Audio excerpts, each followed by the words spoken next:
Kit छात्री आत्महत्या घटना खोलीगला कामल गणमाध्यम मुखा छापिवा बदल में चापी देले खबर बहु गणमाध्यम को मैनेज करदेले किट कर्तृपक्ष। गत रविवार राति रे किट विश्वविद्यालय रे पढ़ुथिबा नेपाली छात्री प्रकृति लमसाल आत्महत्या करथिले। घटना नहीं रविवार राति कैंपस रे उत्तेजना लगी रहितला। किट रे कार्यरत दुई जन महिला अधिकारी पिलामानंकु बुझेबा परिवर्ते धमक चमक देउथिबा देखा जायतिला।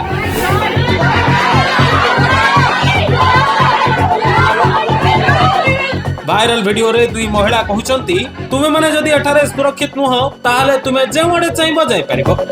40,000 पिलांकु जणे लोक मागणा रे पाठ पढाउची आ खाइबो को दउची।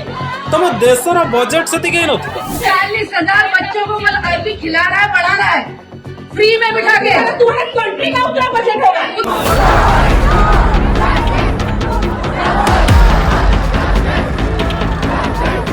पर नेपाली छात्र छात्री को तंटिया मारी विदा करा जिबा सह सकाळे विश्वविद्यालय को साइना डाय घोषणा करा जायतिबा बेले परे संध्या रे साइना डाय प्रत्याहार करा जायतिला। घटना घटिबार किछि समय जाय राज्यर प्रमुख वैद्युतिक गणमाध्यम अत्यंत प्रभावी ढंग रे खबर प्रसारण करथिले। परे परे जातीय गणमाध्यम रे भी खबर बाजिला।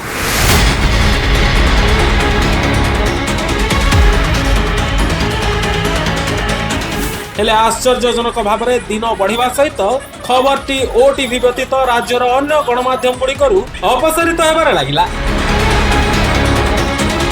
एपरिक राज्यर अग्रणी न्यूज चैनल गुड़िक ए खबर को यथासंभव कांट छांट करथिले। अन्य गणमाध्यम रे केउठी थरे अधे खबर बाजिची तो केउठी नाही। खाली सेतिकी नुहे आज सकाळ विभिन्न ओडिया दैनिक संवाद पत्र रे मध्य एभली एक संवेदनशील घटना नहीं जो भली गुरुत्वर सहित खबर प्रकाश पाइबा कथा ताहा देखा गला नहीं। राज्यर 1 नंबर खबर कागज बोली निजको कहूथिबा संवाद खबरटी को प्रथम पृष्ठा रे नैथिले सुद्धा ताकू गुरुत्वहीन कर दिया जायथिबा स्पष्ट बुझा पडुछि। प्रमेय एवं सकाळ भली खबर कागज रे खबर रो विशेष गुरुत्व नहीं। अनुरूप भाव में राज्य प्रकाश पाउथिबा अन्य खबर कागज गुड़िक मध्य समान रास्ता रे चलिबा को श्रेय मणिले। एपरिकी छापा गणमाध्यम किट विश्वविद्यालय ना न नहीं घरोई विश्वविद्यालय बोली उल्लेख करथिबा देखा जायछि। गणमाध्यम को गणतंत्र चतुर्थ स्तंभ बोली विवेचना करा जाय। हेले से गणमाध्यम एबे खबर छापिबा बदल रे खबर छापिबा काम करूछि। ओडिया गणमाध्यम गुड़ी को किट कर्तृपक्ष मैनेज करनेले।